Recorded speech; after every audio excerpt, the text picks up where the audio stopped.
శుభప్రదం అందరికీ నమస్కారం. నేను మీ ఐశ్వర్య రాజేష్. హలో అందరికీ నమస్కారం. నేను మీ రుతిక నాయక్. మనకి ఒక మెగా ఫ్యామిలీ షాపింగ్ డెస్టినేషన్ రెడీగా ఉంది. మన Shubhapradam grand shopping mall of mega family. Grand opening on October 17th. కుంటకాల్లో నేను వస్తున్నాను, మీరు రండి. ఓపెనింగ్ ఆఫర్స్, సర్ప్రైజెస్ చాలా వెయిట్ చేస్తున్నాయి. So what are you guys waiting for? రండి, మనం అందరం కలిసి షాపింగ్ చేద్దాం. Shubhapradam mega shopping mall, family first. See you all there. Bye. Kurnool जिला कलेक्टर ए श्री ने बताया कि बस हादसे में फौत होने वाले 19 अफराद के जिस्मों से डीएनए नमूने हासिल करके इन्हें विजयवाड़ा की फॉरेंसिक साइंस लेबोरेटरी को भेज दिया गया है।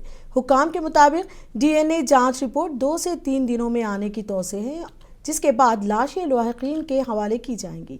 अब तक 16 लाशों के नमूने फॉरेंसिक माहिरीन ने जमा कर लिए हैं, जबकि फौत हो चुके 2 दिगर लोगों के अहले खाना को विजयवाड़ा आकर नमूने फराहम करने की हिदायत दी गई है।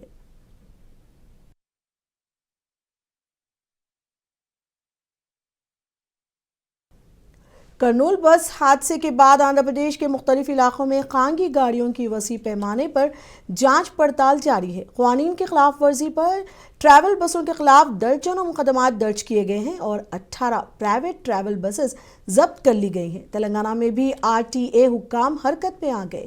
आज सुबह से ही रियासत के मुख्तलिफ अजला, खुसूसन हैदराबाद के मज़ाफ़ात और मुख्तलिफ अजला के टोल प्लाजों पर प्राइवेट बसों की बड़े पैमाने पर जांच की जा रही है। हुक्काम ने बसों के फिटनेस सर्टिफिकेट, इंश्योरेंस और बकायाजात की जांच के साथ साथ ड्राइविंग लाइसेंस और रोड सेफ्टी उसूलों की भी पड़ताल की। क़वायद की खिलाफ वर्जी करने वाली बसों के खिलाफ केस दर्ज किए गए और कई गाड़ियों को जब्त भी किया गया।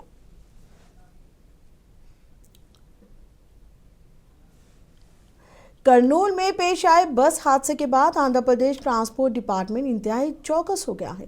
ट्रांसपोर्ट डिपार्टमेंट की जानिब से बसों की सख्ती से चेकिंग की जा रही है ताकि दोबारा इस तरह के वाकयात रोनुमा ना हो।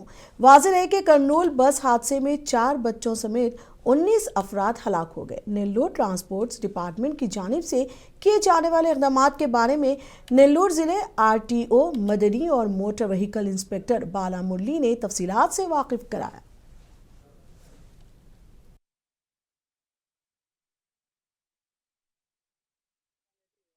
రోడ్డు మీద జరుగుతూ ఉంటాయి.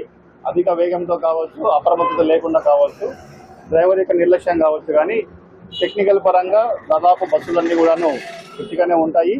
ఇక్కడ ముఖ్యంగా మనము నిన్న జరిగిన ప్రమాదాన్ని గమనించినట్లయితే ఎస్కేప్ మెకానిజం అనేది ప్రాపర్గా లేకపోవడం వల్ల లోపల ప్రమాదం జరిగినప్పుడు ప్రజలు తప్పించుకోవడానికి అవకాశం లేకుండా ఉండింది. నిన్న డోర్ అక్కడ మెయిన్ డోర్ అనేది లాక్ అయిపోవడము, ఎమర్జెన్సీ ఎగ్జిట్ ద్వారా రాలేకపోవడం వల్ల ఎక్కువ మంది ప్రయాణం చనిపోవడం జరుగుతుంది. కాబట్టి మా యొక్క ఉన్నతాధికారుల ఆదేశాల మేరకు ఎమర్జెన్సీ ఎగ్జిట్ యొక్క ప్యాసేజ్ అనేది పర్ఫెక్ట్ గా ఉందా లేదా అనేది ఈరోజు మేము చూసి, ఎవరైతే ఎమర్జెన్సీ ఎగ్జిట్ కు అబ్స్ట్రక్షన్ జరుపుతూ బెర్తులు వేయడం కానీ, సీట్లు పెట్టడం కానీ జరిగిన వాటిపైన బస్సులు సీజ్ చేయడం జరుగుతుంది. ఎక్కడైతే ప్యాసేజ్ కి అబ్స్ట్రక్షన్ ఉందో ఆ ప్యాసేజ్ ను క్లియర్ చేసేంత వరకు కూడాను బస్సులను సీజ్ చేసి, ప్యాసేజ్ క్లియరెన్స్ అయిన తర్వాతనే వాటిని వెరిఫై చేసిన తర్వాతనే బస్సులు రిలీజ్ చేస్తాము. అంతవరకు అయితే రిలీజ్ చేయడం జరగదు. కాబట్టి ఈ రవాణా శాఖ తరపు నుంచి బస్సు ఓనర్లందరికీ కూడా విజ్ఞప్తి ఏంటంటే, ప్రయాణికుల భద్రత దృష్ట్యా మీరు ఎమర్జెన్సీ ఎగ్జిట్ దగ్గర ఎటువంటి బెర్తులు కానీ, సీట్లు కానీ పెట్టకుండా ఈజీ ప్యాసేజ్ ఉండేటట్లు చూడాలని కోరుతున్నాము. అందరికీ నమస్కారం. ఈరోజు ఈ ప్రైవేట్ ట్రావెల్స్ బస్సు మీద రైడ్ చేయడం జరిగింది. మూడు బ్యాచ్లుగా 3 చోట్ల మన నెల్లూరుకు సంబంధించిన బస్సుల మీద మరియు బయటకు వెళ్లే బస్సుల మీద రైడ్ చేయడం జరిగింది. అలాగే కేసులు కూడా నమోదు చేయడం జరిగింది. నిన్న జరిగిన బస్సు ప్రమాదం, అగ్ని ప్రమాదం జరిగింది కదా, దానికి సంబంధించి ఈరోజు స్పెషల్ డ్రైవ్ చేయడం జరిగింది ఉన్నతాధికారుల ఆదేశాలతోటి. సో ప్రతి బస్సు ఓనరు వాళ్ళకి సంబంధించిన నామ్స్ ప్రకారము బళ్ళు ఆల్టరేషన్ చేసుకొని కానీ నామ్స్ ప్రకారం చేసుకొని బళ్ళు తిప్పుకోవాల్సింది। हैदराबाद के नवाही इलाके पेद्दांबरपेट के करीब आउटर रिंग रोड पर एक प्राइवेट ट्रैवल्स की इलेक्ट्रिक बस बेकाबू होकर सर्विस रोड पर उलट गई। बस में तकरीबन 20 मुसाफिर सवार थे। इतलात के मुताबिक कुछ मुसाफिरों को हल्की चोटें आईं, ताहम सभी मुसाफिर महफूज रहे। पुलिस और मुकामी लोगों ने फौरी तौर पर रेस्क्यू ऑपरेशन शुरू किया और मुसाफिरों को यहां से महफूज मुकामात पर मुंतकिल किया। हुक्काम ने हादसे की वजूहात मालूम करने के लिए तफ्तीश शुरू कर दी है।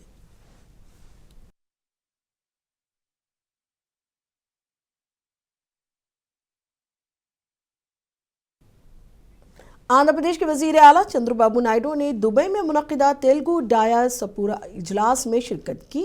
इस मौके पर मुख्तलिफ खलीजी ममालिक से ताल्लुक़ रखने वाले हज़ारों तेलुगु बोलने वाले अफराद बड़ी तादाद में शरीक हुए।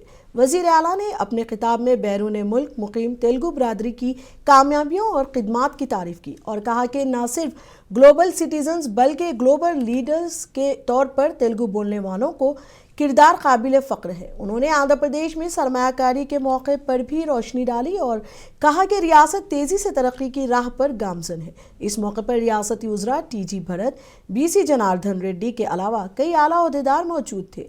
प्रोग्राम में तकरीबन 2500 से ज़्यादा प्रवासी आंध्रा बाशिंदे शरीक हुए। वज़ीर आला ने 3 रोज़ा UAE दौरा कामयाबी के साथ मुकम्मल किया है और ये सी नायडू का दुबई में आखिरी प्रोग्राम था।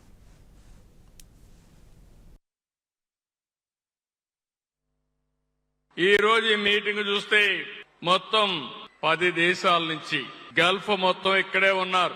3 రోజుల నుంచి చూస్తున్న ఎక్కడ పోయినా ఏ ఆఫీసుకు పోయినా మన వాళ్లే కనపడుస్తున్నారు. ఒకప్పుడు కింది స్థాయిలో ఉండేవారు, ఇప్పుడు పై స్థాయిలో కూడా ఈ గల్ఫ్ దేశాల్లో ముందుకు వచ్చారంటే, యుఏలో ముందుకు వచ్చారంటే ఇది కొత్త అనుభవం. ఈ రోజు కువైట్ నుంచి, Qatar, Oman, Bahrain, Saudi Arabia నుంచి కూడా ఇక్కడికి వచ్చారంటే ఇది ఒక వినూత్నమైనటువంటి అనుభవం. నేను ఒక రోజు మీకు చెప్పేవాడిని, మీరందరూ ఒక రోజున గ్లోబల్ సిటిజన్స్ గా ఉండాలని కోరుకున్నాను, కానీ ఈ రోజు గర్వంగా చెప్పగలుగుతున్న గ్లోబల్ లీడర్స్ గా తయారయ్యే పరిస్థితికి మీరు వచ్చారు, ఆ స్థాయికి రీచ్ అవుతున్నారు. ఈ రోజు ఇంకొక పక్కన ఈ దేశాన్ని నేను చూశాను. ప్రపంచం మొత్తం కూడా అధ్యయనం చేసినప్పుడు నాకు అనిపించేది, మొట్టమొదటిసారిగా భారతదేశంలో 1991లో ఆర్థిక సంస్కరణలు వచ్చాయి. 1995లో ఇంకా దానికంటే ముందే ఇంటర్నెట్ రెవల్యూషన్ వచ్చింది. ఈ రెండు కూడా మనం అందిపుచ్చుకున్నాం. ఈ రోజు ఈ దుబాయ్ని మీరు చూస్తున్నారు. నేను ఎప్పుడు కూడా ఈ దుబాయ్ని క్లోజ్ గా అధ్యయనం చేస్తా ఉంటాను. ఇక్కడంతా కూడా ఎడారి, నీళ్లు కూడా లేవు, వర్షాలు కూడా పడడం లేదు. ఇటీవల కాలంలో చాలా ప్రయత్నాలు చేశారు, కానీ అనుకున్న వర్షాలు పడే పరిస్థితి కూడా లేదు. ఒక ఎడారిని స్వర్గం చేశారంటే అన్ని ఉన్న భారతదేశం, ఆంధ్రప్రదేశ్ రాష్ట్రం ఎక్కడుండాలనో మీరే ఆలోచించండి. कर्नाटक के चीफ मिनिस्टर सिद्धारामैया ने कहा, मेडिकल स्टूडेंट्स को आला तालीम हासिल करके समाज की खिदमत करनी चाहिए। सिद्धारामैया ने आज बेंगलुरु में Kalidas health education and Ahilya trust की जानिब से मुनक़िदा एक प्रोग्राम में शिरकत की। ये प्रोग्राम उन पसमानदा तबक़ात के तलबा के एजाज़ में मुनक़िद किया गया था जिन्होंने तालीमी साल 2025 के नीट इम्तिहान में आला नंबरात हासिल करके सरकारी कोटा में MBBS में दाखिला पाया है। वज़ीर आला ने कहा कि इदारे के मुंतज़मीन की तरफ से समाजी खिदमत में सरगर्म रहना एक काबिल तक़लीद अमल है। उन्होंने अपनी दौलत का एक हिस्सा समाज की भलाई के लिए खर्च करने पर जोर दिया। चीफ मिनिस्टर ने कहा कि स्कॉलरशिप हासिल करने वाले मेडिकल तलबा को आला तालीम हासिल करके समाजी खिदमत अंजाम देनी चाहिए, क्योंकि समाज में ज़ात पात की बुनियाद पर अदम मसावात पाई जाती है। इसलिए मसावात कायम करके एक मुनसिफाना समाज की तामीर ज़रूरी है।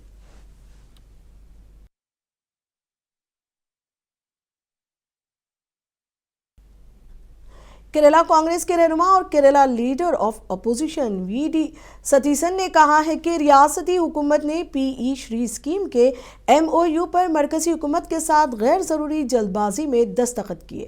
उन्होंने इल्ज़ाम लगाया कि इस मुआहदे से BJP और CPM के दरमियान गैर मामूली ताल्लुकात सामने आए हैं। Necessary and unnatural haste in signing the MOU of the PM Shri with the central government by the state government. We have been making allegation that there is an unholy nexus between the BJP and the CPM in Kerala. The 10th of this month, Honorable Chief Minister met the Honorable Prime Minister and Honorable Home Minister Mr. Amit Shah in Delhi. Within 6 days, the 16th of October, they entered into an agreement. the state government signed the agreement. 22nd, after 6 days, there was a cabinet. In the cabinet, the major coalitions, Minister Mr. K. Rajan, Minister for Revenue, objected the signing of the agreement. They demanded, you cannot sign this agreement. But unfortunately, the Chief Minister and the Honorable Education Minister, they didn't reveal the fact that it was already signed before 1 week. So now the chief alliance coalition member of the LDF, the CPI is making objection that by bypassing their objection, the state government entered into an agreement without having a discussion in the LDF, without having a discussion in the cabinet, without even discussing with the CPM National Committee, without knowing any of the ministers. They entered into an agreement. What was the haste? What was the story of the haste? Why for this unnecessary haste? Because the CPM has been taking a stand for a long time against the PMC project. But one fine morning, they have somersaulted and entered into this agreement. So the Chief Minister has to reveal what is the conspiracy and what is the unnecessary haste behind this signing of the agreement. आपको रखे बाखबर।